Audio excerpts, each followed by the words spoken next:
오늘 말씀은 이사야 34장 8절부터 17절입니다. 이것은 여호와께서 보복하시는 날이요 시온의 송사를 위하여 신원하시는 해라. 에돔의 시내들은 변하여 역청이 되고 그 티끌은 유황이 되고 그 땅은 불붙는 역청이 되며 낮에나 밤에나 꺼지지 아니하고 그 연기가 끊임없이 떠오를 것이며 세세에 황무하며 그리로 지날 자가 영영이 없겠고 당아새와 고슴도치가 그 땅을 차지하며 부엉이와 까마귀가 거기에 살 것이라. 여호와께서 그 위에 혼란의 줄과 공허의 줄을 들이우실 것인즉 그들이 국가를 이으려 하여 귀인들을 부르되 아무도 없겠고 그 모든 방백도 없게 될 것이요 그 궁궐에는 가시나무가 나며 그 견고한 성에는 엉겅퀴와 새품이 자라서 승냥이의 굴과 타조의 처소가 될 것이니 들짐승이 이리와 만나며 순념소가 그 동료를 부르며 올빼미가 거기에 살면서 쉬는 처소로 삼으며 부엉이가 거기에 깃들이고 알을 낳아서 그 그늘에 모으며 솔개들도 각각 제 짝과 함께 거기에 모이리라. 너희는 여호와의 책에서 찾아 읽어보라. 이것들 가운데서 빠진 것이 하나도 없고 제 짝이 없는 것이 없으리니 이는 여호와의 입이 이를 명령하셨고 그의 영이 이것들을 모으셨음이라. 여호와께서 그것들을 위하여 제비를 뽑으시며 그의 손으로 줄을 띄어 그 땅을 그것들에게 나누어 주셨으니 그들이 영원히 차지하며 대대로 거기에 살리라. 아멘. 에돔의 멸망이라는 제목으로 은혜를 나누고자 합니다. 사랑하는 성도 여러분, 이 세상은 어떻게 유지되고 흘러갈까요? 네. 그래서 역사학자들이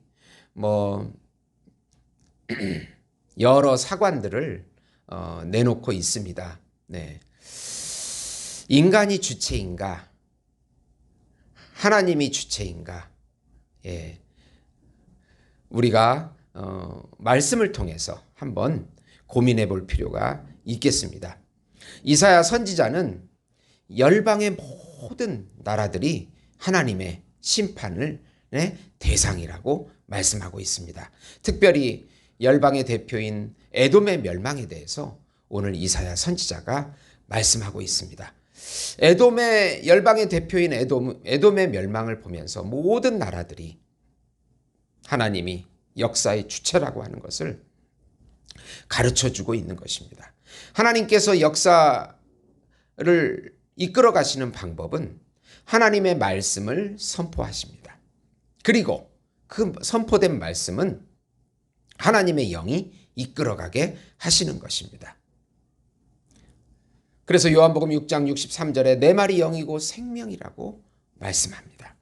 네. 말씀과 영이 움직여서 이 세상은 하나님의 뜻대로 가고 있는 것입니다. 사람이 역사의 주체라고 생각하는 것은 자기 착각일 뿐입니다. 그것을 이사야 선지자가 배우라고 말씀하고 있는 것입니다. 선포된 하나님의 말씀은 하나님의 영이 이루심을 믿으라. 네. 믿으라는 것입니다. 우선 하나님의 원수들은 심판하시는 하나님을 믿으라.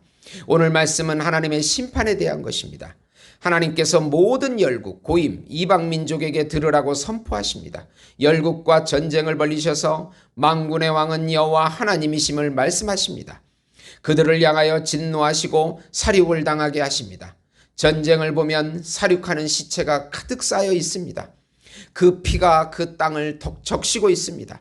더 나아가 우주적인 심판을 묘사합니다. 하늘의 만상이 사라집니다. 하늘들이 포도나무 잎이 마름같이 말리게 됩니다.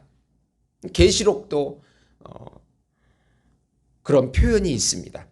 열국의 대표로 에돔을 특별히 심판하십니다. 에돔은 하나님의 백성인 이스라엘 백성을 괴롭힌 민족입니다. 이스라엘 형제국임에도 바벨론이 이스라엘을 침략할 때 오히려 배반하고 도와준 나라입니다. 여호와의 칼이 희생제사처럼 에돔 위에 임하게 됩니다. 그들의 땅이 희생제사의 피와 기름이 넘친같이 전쟁으로 그렇게 피와 기름이 넘칠 것이라고 선포하십니다. 하나님을 대적하는 어떠한 강대국도 지금까지 이어온 민족은 없습니다. 바벨론도 페르시아도 헬라도 로마도 다 망했습니다. 지금 강해 보여도 하나님을 대적하고 하나님의 주권을 인정하지 않는 나라는 여호와께서 전쟁을 선포하십니다. 하나님을 믿지 않는 모든 민족은 심판의 대상이십니다. 대상이 되는 것입니다. 두 번째로 여호와 하나님의 말씀이 선포되면 반드시 이루어짐을 믿어야 합니다. 하나님의 보복은 이루어져야 합니다. 복수라고 하는 낙함이라는 단어는 뒤틀어진 것을 바로잡는 공의로운 행위를 의미합니다. 시온을 위하여 신원되어야 합니다. 신원 슐루빔은 보상과 보수라는 의미입니다. 이스라엘을 괴롭힌 에돔은 반드시 보복당하는 것이 하나님의 뜻입니다. 에돔의 시내는 역청이 될 것이며 그 티끌은 유황이 되어 영원한 불과 연기가 나는 황무지 땅이 될 것이라고 말씀합니다. 에돔의 족속은 끊어져서 동물들이 그 땅을 차지하게 됩니다. 그 민족은 혼란의 줄과 공허의 추로 드리워 무너지게 될 것이라고 11절에 말씀합니다. 혼란과 공허만이 있는 민족이 되어 사라지게 된다는 것입니다. 귀인과 방백도 없고 궁궐은 승냥이의 굴과 타조의 처소가 된다고 말씀합니다. 모든 들짐승과 새들의 처소만이 된다고 말씀하십니다. 짐승들이 짝이 있습니다. 여호와의 말씀인 성경도 짝이 있습니다. 여호와의 말씀이 명령이 되면 여호와의 영이 성취하는 것입니다. 16절에 보시면 너희는 여호와의 책에서 찾아 읽어보라. 이것들 가운데서 빠진 것이 하나도 없고 제짝이 없는 것이 없으리니 이는 여호와의 입이 이를 명령하셨고 그의 영이 이것들을 모으셨음이라. 에돔의 멸망은 반드시 성취된다고 합니다. 예수님을 왕으로 인정하지 않는 모든 민족은 심판을 받게 됩니다. 지금 그들이 강해 보여도 그들은 하나님의 보복의 대상이 될 수밖에 없습니다. 예수님의 왕권과 통치를 거부하면 반드시 여호와 하나님의 영이 심판을 위하여 움직이십니다. 출애굽 당시 10번째 재앙을 보시면 피를 문설주와 임방에 바른 이스라엘 민족에게는 죽음의 천사가 죽음의 영이 넘어가서 패스오버 유월절이 되었습니다. 그러나 애굽의 장자들은 다 심판을 받아 죽게 되었습니다. 하나님의 말씀을 받아들이고 믿을 때 생명을 다시 얻게 되는 것입니다. 말씀이 우리 안에 들어와 실제가 되어집니다.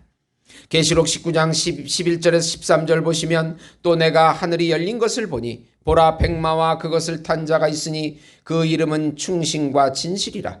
그가 공의로 심판하며 싸우더라. 그 눈은 불꽃 같고 그 머리에는 많은 관들이 있고 또 이름 쓴 것 하나가 있으니 자기밖에 아는 자가 없고 또 그가 피 뿌린 옷을 입었는데 그 이름은 하나님의 말씀이라 칭하더라.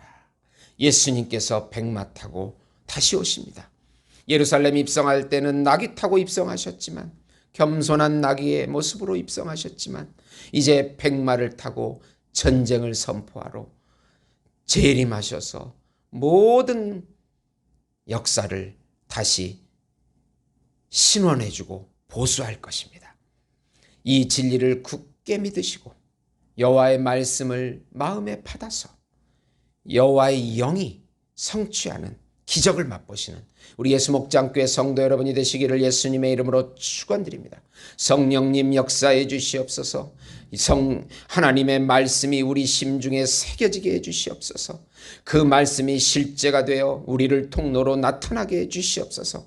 우리가 날마다 예수님을 경험하며 맛보게 해 주시고 기적을 맛보게 해 주시옵소서. 예수님의 이름으로 기도드리옵나이다. 아멘.